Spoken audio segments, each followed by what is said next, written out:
Have some breaking inputs coming in. We are now learning through channels 12 of Israel that is reporting that a senior government official has revealed that Iran tried to eliminate Prime Minister Netanyahu of Israel in today's drone attack that was targeting his holiday home in Caesarea. The IDF is also claiming that approximately 55 projectiles have been launched by Hezbollah towards Haifa and northern Israel this morning itself, causing hundreds of thousands of Israelis to spend their weekend running for cover. That is the big breaking input we are bringing to you. It's being reported that Iran was targeting the Israeli Prime Minister and that drone was sent on behest of Iran. At the same time, IDF has confirmed all those 55 projectiles aiming for Haifa and northern Israel were launched by Hezbollah. So clearly there's been a spike in the attacks that's been taking place from Lebanon, and Iran, of course, backing Hezbollah over there. Let's quickly go across to Arun Singh, who's currently stationed in Caesarea. He brings us live inputs from Caesarea. Arun जी, ये जानकारी जो आ रही है, पहले आप जो indications दे रहे थे वही रिपोर्ट्स भी बोल रही हैं कि क्या इसमें ईरान का हाथ था जो ड्रोन अटैक आज हुआ है? देखिए, हिजबुल्लाह के पास कैपेसिटी तो है कि वो इजराइल के अंदर तक क्षमता है उसकी कि वो ड्रोन भेज सके, लेकिन प्रॉक्सी है वो, ये इजराइल भी मानता है और जानता है, पूरी दुनिया जानती है कि हिजबुल्लाह हो या हमास, दोनों की जो फंडिंग होती है, हथियारों के जरिए जो उनकी मदद होती है, हुती विद्रोहियों की जो मदद होती है, सब ईरान है। इसलिए इस बार जो एक तरह से सूत्रों के मुताबिक जानकारी है कि ईरान ने ये कोशिश की है कि प्रधानमंत्री की हत्या कर दी जाए। हालांकि ईरान अगर इतना उसके पास खुफिया जानकारी नहीं है कि प्रधानमंत्री यहाँ रहते हैं और यहाँ है कि नहीं है और उसने ड्रोन लॉन्च कर दिया, तो ये भी एक सवाल है।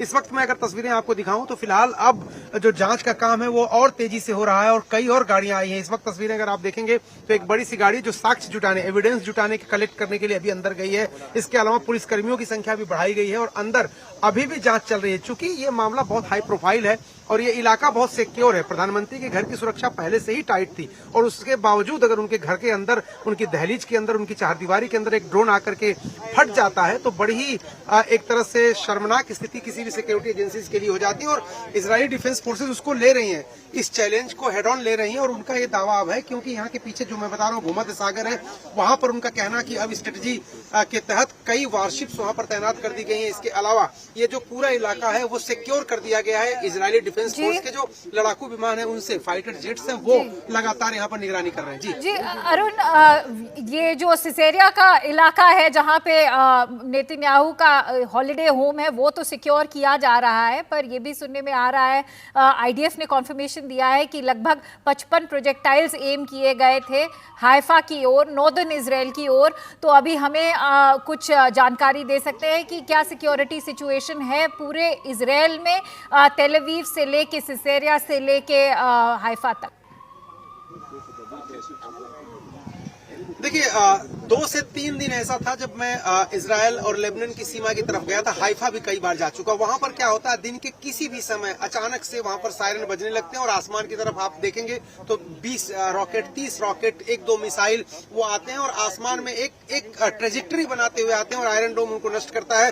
वो एक अगर आप हिंदुस्तान में देखिए तो आतिशबाजी जिस तरह से होती है, कमोवेश वैसा ही होता है, लेकिन डेंजरस बहुत है ये, क्योंकि वो अगर नीचे गिरता है तो डिस्ट्रक्शन बहुत ज्यादा होता है। तो मैंने कई बार देखा है, हाइफा चूंकि सबसे नजदीक पड़ता है उनके लिए और बड़ा शहर है, सिटी है, सबर्ब और हाइफा मेन सिटी, दोनों में लगातार हमले होते रहते हैं। और हिजबुल्लाह की चूंकि रेंज के अंदर, वहां पर शॉर्ट रेंज मिसाइल से या रॉकेट से वो हमला करते हैं।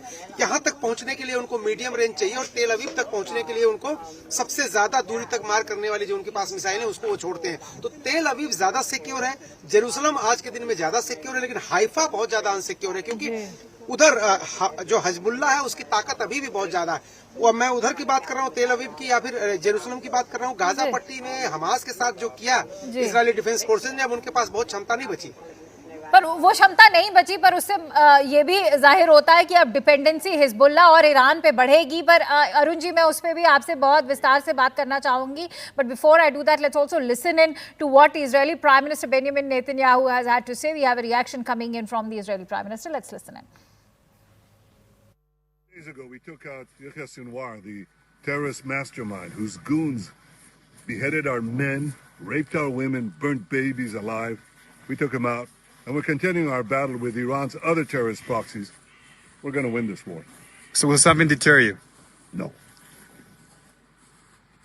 Right, so that reaction coming in from the Israeli Prime Minister, who seems extremely determined and, of course, certainly not really rattled by this attack that's taken place, targeting his holiday home in Caesarea. I quickly go back to Arun Singh. Remember, CNN News 18 is the only English news channel from India that is reporting from ground zero outside Prime Minister Netanyahu's Caesarea residence. Arun, हमें ये जानकारी बताइए कि अब आपने, क्योंकि हमारे साथ ये जो भी जानकारी अभी तक शेयर की है कि हमास का पूरी तरह से डिस्ट्रक्शन हो चुका है, लगभग देखा जाए तो 80% उनका जो पूरा एपरेटस था, उनकी पूरी हायरार्की डिस्ट्रॉय हो चुकी है, पर क्या अब उनकी खुद की डिपेंडेंसी हिजबुल्लाह पे बढ़ेगी और हिजबुल्लाह और ईरान क्या ये लीड लेंगे? क्योंकि अभी तक हमने देखा है इजराइल और ईरान का कोई डायरेक्ट कॉन्फ्रंटेशन नहीं हुआ है, इजराइल भी अभी रिटेलिएट नहीं कर पाया है उस इरानियन अटैक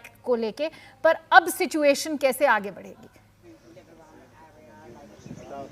देखिए, इंटरेस्टिंग चीज ये है कि 7 अक्टूबर 2023 को जब हमास ने हमला किया था तो उनके समर्थन में हिजबुल्लाह आया था इस पूरे युद्ध में, और अब हमास लगभग 80% उसको नष्ट कर चुका है इजराइल की डिफेंस फोर्स से। तो अब हिजबुल्लाह अभी भी बड़ी ताकत, देखिए हिजबुल्लाह और हमास में अंतर है, आज भी हिजबुल्लाह के पास बड़ी ताकत है, वो ड्रोन यहाँ तक भेज दे रहे हैं। आप जाएंगे गाजा पर तो वहां जब आप देखेंगे तो आपको दिख जाएगा साफ साफ कि हमास के वो ताकत बची नहीं, लेकिन हिजबुल्लाह के पास लगातार ईरान से मदद आ रही है, जो हथियार है वो आ रहे हैं, पैसे आ रहे हैं, और उनके पास अभी स्टॉक पाइल है, अभी उनके पास जखीरा है हथियारों का। और वो देखिए लगातार सीमा पर, अगर बात करूं, मैं इजराइल लेबनान की सीमा पर गया था, टैंक बटालियन ग्राउंड ऑपरेशन कर रही है वहां पर, मैं वहां तक पहुंच गया था संयोग से किसी तरीके से।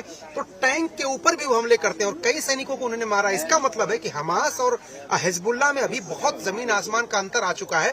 लेकिन ये बात भी सही है कि जो हाल हमास का किया आईडीएफ ने, वही अब हिजबुल्लाह के साथ कर रहे हैं। दिन भर में सैकड़ों हमले कर देते हैं वो, हवाई जहाज के जरिए, लड़ाकू विमानों के जरिए और ग्राउंड ऑपरेशन के जरिए।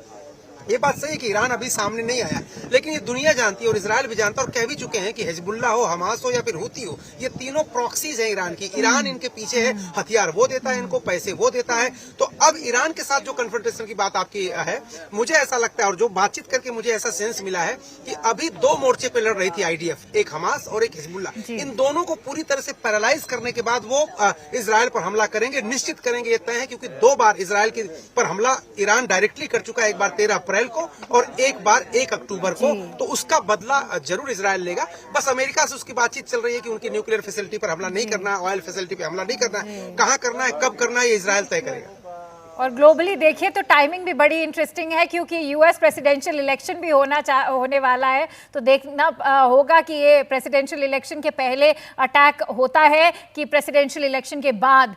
Many thanks to you Arun for bringing in those extensive inputs. For more news and updates, all you need to do is follow CNBC TV 18 on all of our digital platforms.